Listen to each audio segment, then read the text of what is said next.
So friends, today we'll be studying about some other aspects of a scale, and this is in continuation of the video that was uploaded earlier. It is the first part of this uh, presentation. We are into the second part of the presentation. We have discussed about different types of scales, and now we let us understand about some other technicalities about the scale. Firstly, we start with number of scale categories. And number of scale categories means number of options that we are having under each statement of a scale. And if we look at this number of options, generally we are mostly connected with a 5-point scale. Most of the scales that we find around us or we have filled up are 5-point scales. 5-point scales has 5 options below each statement. And technically speaking, it has been observed or researched out that if it is 5 to 9-point scales are always nice to implement. In between 5 and 9-point scale, there are two numbers like 6 and 8. Those will have even number of categories. Even number of categories generally does not have a middle point in it. Now, in some cases, however, it was found that when telephonic interviews are conducted, it is always better to go with a 5-point scale or a 10-point scale. So, this is about the number of scales. Now, let us look at the balanced and unbalanced scale. In the case of a balanced scale, there are equal number of responses in favor and against, and there is one neutral statement also, or might not have a neutral statement that way, but there will be equal number of statements options in favor and in against. So under each statement there will be some options, and the number of options, some of them will be positive and some of them will be negative, but negative in connection to the statement, some of the options, and some of the options positive in connection to the statement, but the number of positive and negative statements will be equal in number. However, in an unbalanced scale, the number of favorable and unfavorable categories are equal. It is generally better to have a balanced scale. However, unbalanced scales are also preferable in some cases when actually there is an option that or there is a tendency of the responses to show a negative skew. I take it with an example. These negative skews are created when in general or you are sure that the responses are either or say the quality of the product that has been consumed or is quality of product or service that is been consumed is either of a very high quality or it's a very low quality product, so that we can have more number of options and the options are get evenly distributed.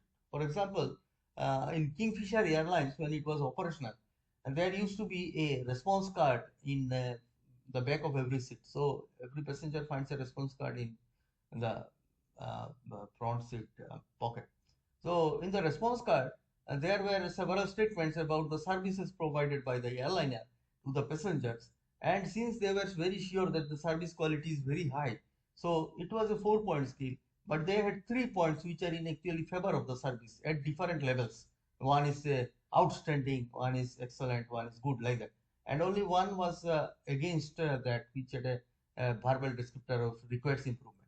So this way, why this is done? Because as they were sure that most people will favor their services or will be in positive attitude towards their services. So there will be very less negative responses across any statement, and this will create a positive skewness.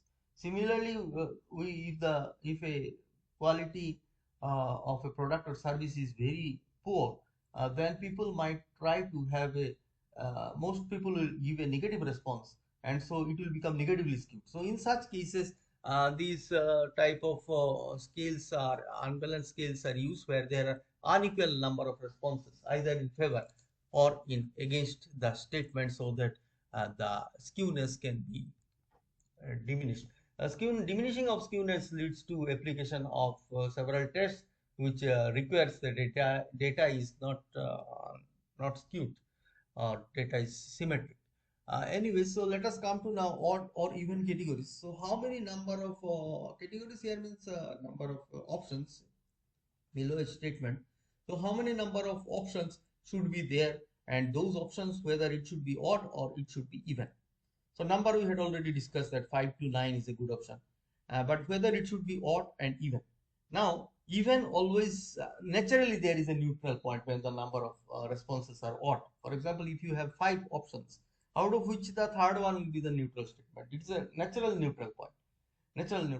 But in case of even number of responses, these are does not have a natural neutral point. Three are in favor, three are in against. So that way these are generally, for example, a 6-point scale. Three will be in favor, three will be against. That is a natural way.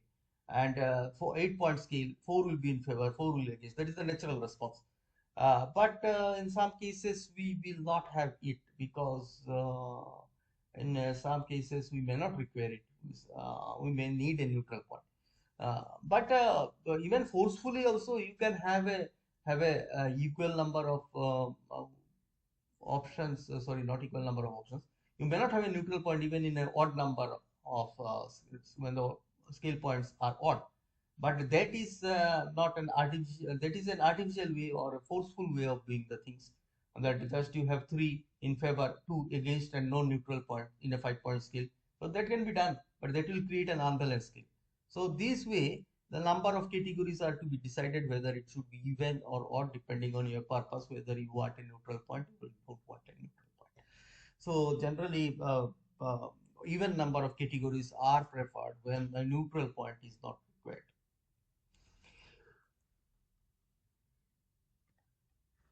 These are some type of scales which are quite commonly used to take opinion from people who are, number one, illiterate or from small children. For example, there are different types of like thermometer scale, which is as you can see, it's the 0 to 100-point scale. And this is smiling face scale. This is a 5-point scale where you have actually this one first. This one is a strongly disagree. This is disagree. This is neither agree nor disagree. This is agree. This is strongly agree. So this can also be used the survey opinion from the children. Now, some commonly used descriptors that are used with different type of construct like attitude, importance, satisfaction, purchase intent, and purchase frequency. So attitude, as you can read out, very bad, bad, neither good nor bad, good, very good. So these are all examples of 5-point scale where point scales, each point has a verbal descriptor. You may do without verbal descriptor also. You may give the attitude and then write bad in one side, good in one side, and give 5 points, 1, 2, 3, 4, 5. That way also you can do. But verbal descriptors, it has been surveyed and found out that the verbal descriptors helps us to increase the validity and reliability of scales and also increases the internal homogeneity of scales. These things which I told just now are technical terms and we'll be looking into it very soon in the presentation itself. Now, if you look at the reliability of the scale, a scale is said to be reliable if repeated measurements by it under constant conditions will give the same result. That means when the study is repeated, it will give the same result when performed on the same individual. Now, this is a very good criteria of measuring the effectiveness of a scale, but the thing is that this is performed through test and retest method. That is, once the opinion of a person is taken, and then after a time gap, the opinion is repeated again. Now, if the two opinions are coming close to each other, that means when summed up, when the values are computed and summed up, then that means this is a reliable scale because this is giving almost close results every time it is repeated. This is done for the all the groups. I mean, uh, all the participants of the survey.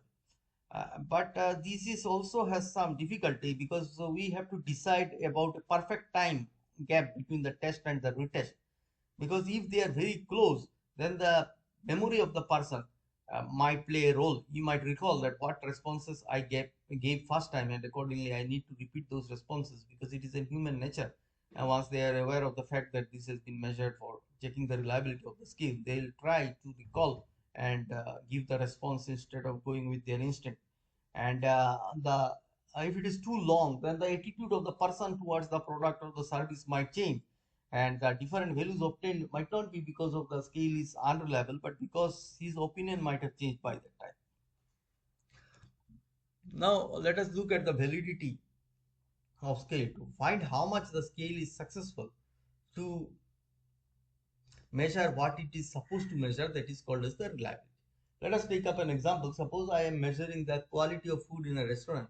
Now if there are some statements related to the parking facility of the restaurant or say ambience of the restaurant, then this type of things might suffer.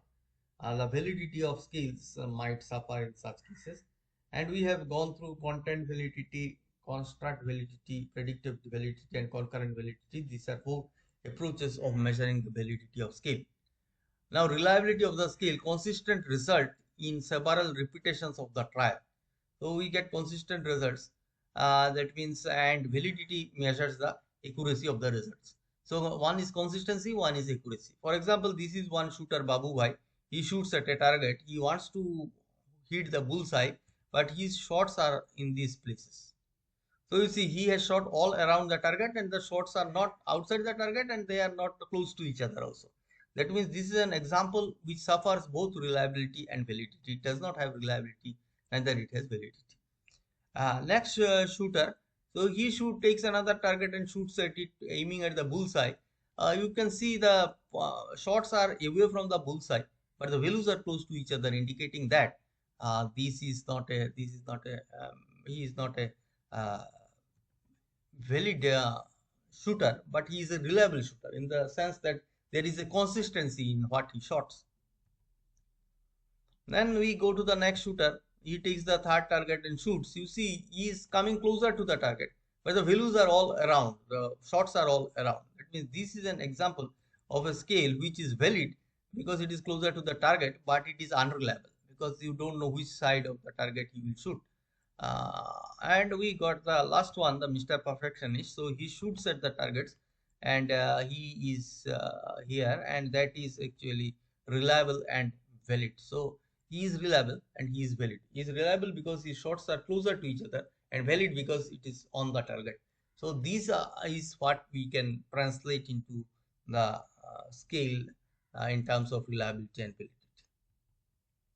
Now there is something called as Convex Alpha. It measures the internal homogeneity of a scale. The value of Convex Alpha lies between minus infinity to 1. As a rule of thumb, the value of alpha greater than 0.7 indicates internal homogeneity amongst the members of the scale. So this value of alpha should be having a value more than 0.7, though the value can lie between minus infinity to 1, but it should be more than 0.7 in order to be a homogeneous scale. A homogeneous scale means throughout the scale it measures the thing variance will be relatively less because people will express their opinion. There will be a particular trend. The opinion is not spread out with all options everywhere in bulk or in equal percentage. For example, if I have a collection of 10 statements, and if I tell my computer that you fill up these questions, fill up these statements 100 times, and this will give me a data set, 10 statements responded by 100 people. That is what will be assumed. But I also ask the computer that fill the responses randomly, that whichever order you like in a random fashion. Now what will happen when this thing is done randomly? This will be spread across all, and the internal homogeneity of these responses will suffer.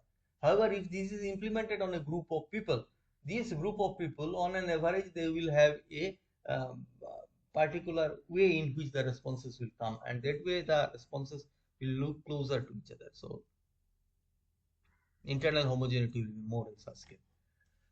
Now these are the number of items in the scale, and sigma square is the variance of scores in the ith item, and sigma square is the variance of total score across all the subjects. So this is the total variation, and this is the variation of an individual statement summed up across all the statements. So statement number, variance of statement number 1 plus variance of statement number 2, like this we go to sigma square, and this is k is the number of statements. So if there are 10 statements, it will be 10, this will be 9. If there are 20 statements, this will be 20, this will be 19. So like this we compute, and hence we get the value of alpha. For example, here we take example, on entering the passage to the dining hall, the smell of the food increases my hunger. So there are some options here. So you need to tick here. The presentation of the food in the desk was very neat. So accordingly, the proportion of salt in the food was not appropriate. Now look at these statements, 3 statements. 2 of them are positive statements. One of them, last one, is a negative statement. For a negative statement, you see the options should come here. Strongly agree should come here. Why? Because if you agree with this statement, you actually go against the quality of the food, because the proportion of salt in the food was not appropriate. So if you tick here or if you tick here, this will actually be very inappropriate, not in favor of your expression is not in favor of the statement. Means in favor of the quality of food. So that's why these things should be done and should be taken care of. when this. Then the variety in the menu card made our lunch interesting. This is once again a positive statement. So out of these four statements, one of them is negative statement number 3. Others are positive statements. So for negative statements, the options should be in this way. Once again, we come back with strongly disagree at the first option. But here strongly agree comes in the first option. So these things should be maintained. Otherwise, internal homogeneity will suffer. We also show you how to compute internal homogeneity in SPSS. So this is a group of 13 people. Say there will be more, there are more people in the data set, but this is an abridged view, and there are 4 statements. Statements are only 4. So what we do, we go to analyze, we go to scale, and we click on reliability analysis. So this is the flow: analyze, scale, reliability analysis. Once we click here, we land up in this. So we select all these statements and we click here. Once we click here, these statements comes here because these are offered for computation of alpha, and then we click OK. Once we click on OK, we get that number of items are 4. As you can see, there are 4 statements, and the corresponding value of Convex alpha is 0.753. So this is the flow, and this is how we get the value of Convex alpha. So if this value is high, so these questions and statements are homogeneous. Internal homogeneity is good enough. So that is what we understand.